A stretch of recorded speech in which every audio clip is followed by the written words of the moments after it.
नहीं हरे के यार रहे पहले खूबी प्यार रहे दिलवा का चोट करा लगल परिया रहे मिलते मौका सुगन के लेके सुगा भइल बा फरार जनकले भाई।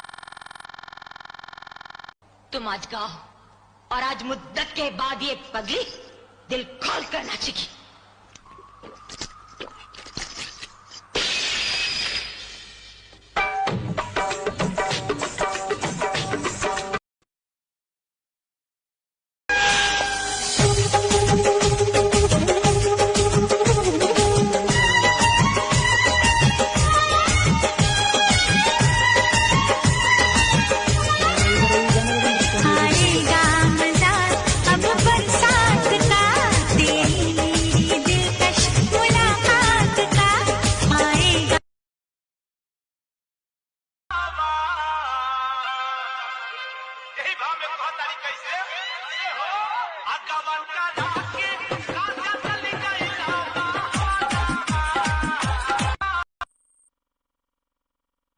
चढ़ली जवनिया में बाढ़ न सैया देवर हो देवर